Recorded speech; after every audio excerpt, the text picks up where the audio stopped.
Assalamualaikum warahmatullahi wabarakatuh. Salam budaya dan selamat datang kembali di Babe Widi Channel. Dan selamat datang kembali juga di segmen yang sangat luar biasa berilmu ini, yaitu Serabi Sinau bareng Babe Widi.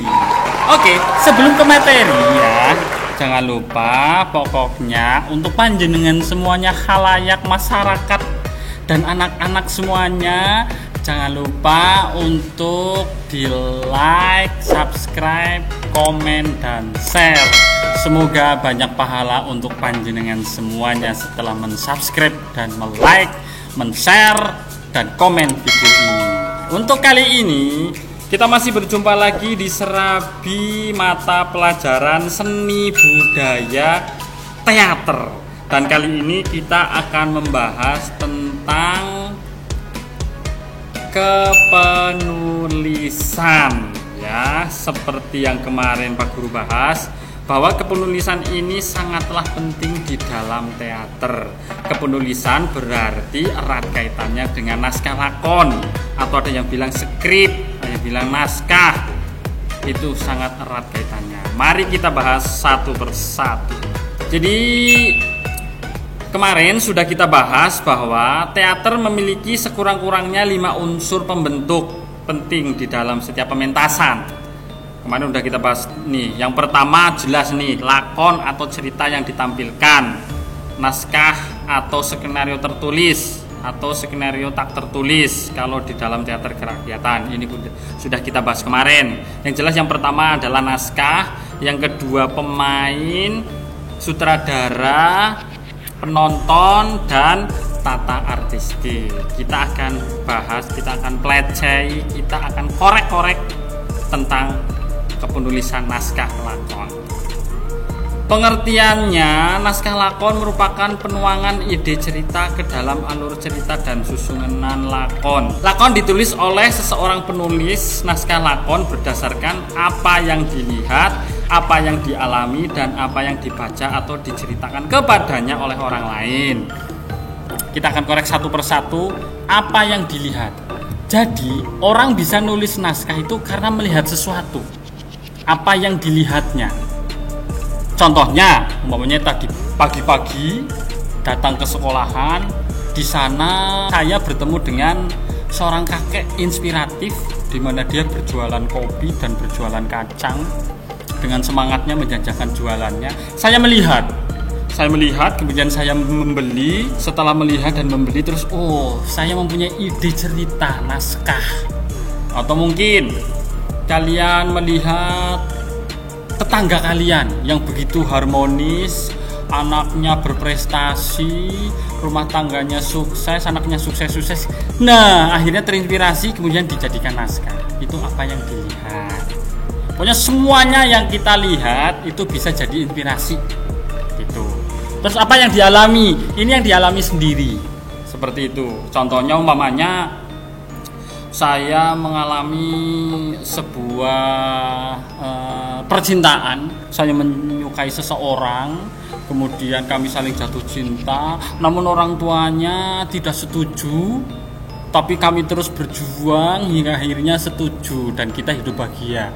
Dialami sendiri, kemudian ditulis menjadi naskah. Nah, itu karena dialami sendiri. Dan apa yang dibaca?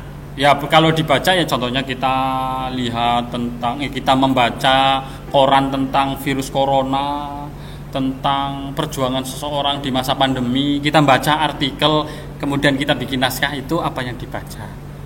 Atau diceritakan kepadanya oleh orang lain, mendengarkan cerita temennya kalian, curhat ke kalian, waduh, aku habis diputus karena kita beda visi dan misi, orang tuanya nggak setuju, kemudian kita LDR, kita putus. Nah, kamu mendengar curhatan teman kamu, kemudian kamu tulis menjadi naskah. Itu berarti sumbernya atau inspirasinya dari diceritakan kepadanya oleh orang lain. Itulah sumber-sumber cerita atau inspirasi-inspirasi yang bisa dipakai ketika menulis naskah lakon. Oke. Dalam lakon akan dijumpai 2 hal yang sangat penting, yaitu Pertama, konflik. Mesti ada konfliknya, ada permasalahannya. Masalahnya apa di situ itu ya. Yang pertama. Yang kedua, tokoh atau peran yang terlibat dalam kejadian-kejadian dalam naskah lakon. Nggak mungkin cerita itu nggak ada tokohnya. Entah mau tokohnya hewan-hewan, maunya contohnya cerita kancil, cerita yang tentang fabel, nah itu. Apalagi ceritanya atau tokohnya manusia, itu mesti ada tokohnya.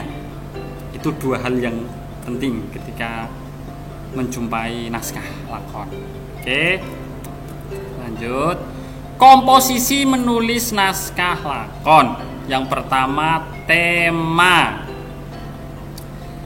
Tema itu definisinya topik, ide utama atau pesan, amanat utama, intisari cerita, inti cerita, landasan cerita. Itu tema. Tema adalah ide dasar, gagasan atau pesan yang ada dalam naskah lakon dan ini menunjukkan arah jalannya cerita. Jadi tema itu ide dasarnya, gagasannya apa? Gagasannya tentang sosial politik, gagasannya tentang percintaan, tentang kemanusiaan, tentang perjuangan hidup. Itu gagasan, itu namanya tema. Kemudian yang kedua, plot. Plot ini adalah alur cerita, jalannya peristiwa, rangkaian peristiwa, urutan cerita. Jadi plot merupakan, ini pengertiannya ya, definisinya ya, merupakan susunan peristiwa lakon yang terjadi di atas panggung. Jadi susunan dari awal sampai ending itu namanya plot. Tuh. Terus macam-macam alur atau macam-macam plot mesti paham. Di bahasa Indonesia sering banget dibahas ketika tema atau materi drama, yaitu alur maju. Alur maju itu ceritanya ya pokoknya dari awal sampai akhir itu terus maju sampai ending. Nggak ada flashback, nggak ada membayangkan, itu nggak ada. Alur mundur itu biasanya cerita, kemudian orang itu menceritakan masa lalunya, lalu digambarkan, terus sampai akhirnya dia kembali ke tahap yang pertama tadi. Itu biasanya alur mundur seperti itu. Atau alur campuran, aluran maju mundur cantik ya. Kalau ini alur maju mundur itu biasanya alurnya maju ceritanya, kemudian flashback, maju lagi lama, flashback lagi, maju lagi, ending. Nah itu bisa seperti itu. Jenis plot ini ada dua, yaitu simple plot. Simple plot adalah plot lakon yang sederhana, yaitu lakon yang memiliki satu alur cerita dan satu konflik yang bergerak dari awal sampai akhir. Jadi simple plot itu ya simple, sederhana. Jadi alurnya dari awal sampai akhir itu lempeng, enak, nggak ada cabangan atau cerita lain. Contohnya memang cerita tentang seseorang yang menggapai mimpinya untuk kuliah di universitas negeri favorit. Nah, di situ ceritanya udah tentang itu, perjuangannya. Contohnya memang perjuangannya ketika daftar nggak punya duit, pinjam sana sini, kemudian bisa daftar, kemudian lulus, kemudian ketika mencari beasiswa, perjuangannya macam-macam, kemudian akhirnya bisa dapat beasiswa sampai sukses sampai ending. Udah ceritanya itu tok, jadi nggak ada tambahan yang lain. Itu ya. Yang kedua, multiplot adalah lakon yang memiliki satu alur utama dengan beberapa subplot yang saling bersambungan. Jadi ada cerita namanya alur utamanya. Contohnya tadi adalah alur utamanya adalah menggapai cita-cita di universitas favorit hingga sukses. Nah, di situ kemudian ada cabangnya. Contohnya mempunyai cabangnya adalah di situ ada percintaannya. Dia kenal seseorang, saling jatuh cinta, akhirnya malah nggak disetujui, kemudian mengganggu impiannya dalam berkuliah. Nah, itu alurnya nyabang lagi. Kemudian ada alurnya nyabang lagi, orang tuanya sakit-sakitan, harus perlu biaya dan lain-lain, kemudian dia nyambi bekerja, itu cabang lagi. Kemudian di situ karena dia bekerja secara keras, membanting tulang sehingga kuliahnya terbengkelai, kemudian sampai ada permasalahan dari kampus, itu nyabang lagi. Banyak permasalahannya di situ. Nah, itu namanya multiplot. Kalau yang tadi itu simple plot itu sederhana, jadi nggak ada cabangan-cabangan cerita yang detail, hanya itu saja lempeng. Kalau ini multiplot itu ada cabangan cerita dan detail diceritakan di situ. Itu jenis-jenis plot.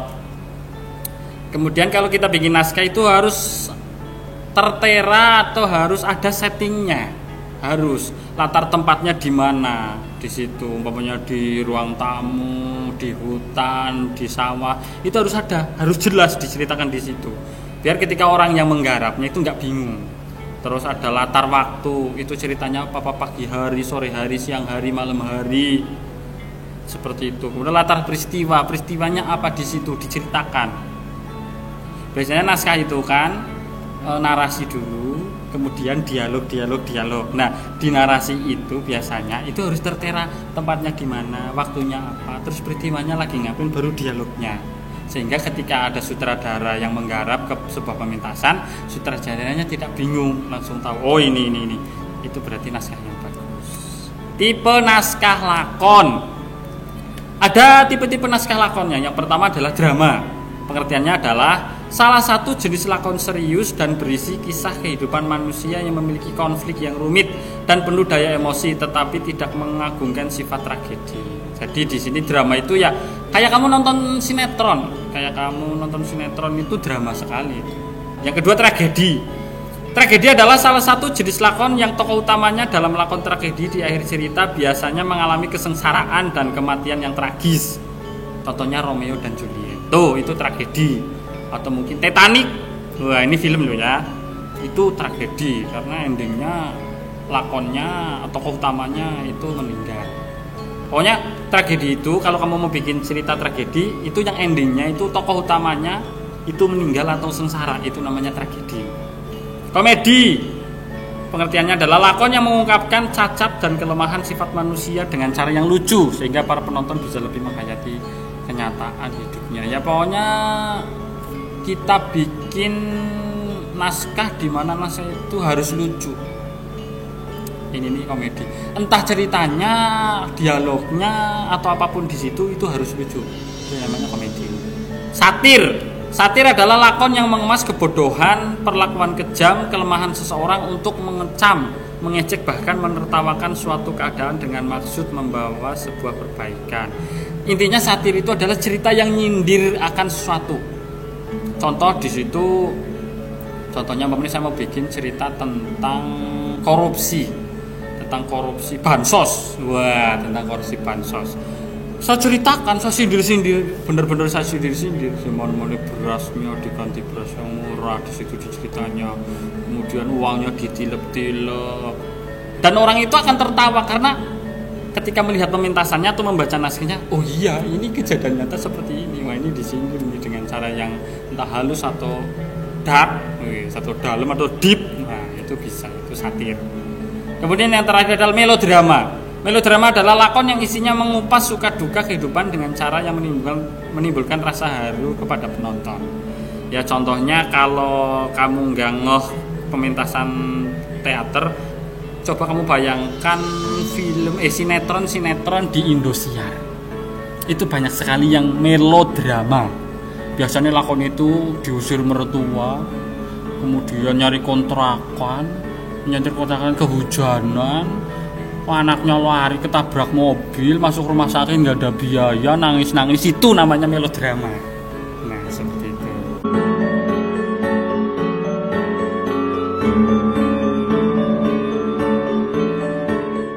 Oke, seperti itu saja tentang kepenulisan. Semoga dengan menonton video ini kamu bisa terinspirasi, kemudian kamu bisa berproses dan berkarya, terutama menulis naskah yang bagus. Terima kasih. Saya cukupkan, semoga bermanfaat. Ojo lali tolong ya setelah nonton di subscribe, kemudian di like, di komen dan di share. Semoga ada pahala yang banyak untuk panjenengan semua yang melakukan itu. Terima kasih. Billahi taufiq wal hidayah. Wassalamualaikum warahmatullahi wabarakatuh. Sampai berjumpa di Serabi yang akan datang. Salam budaya.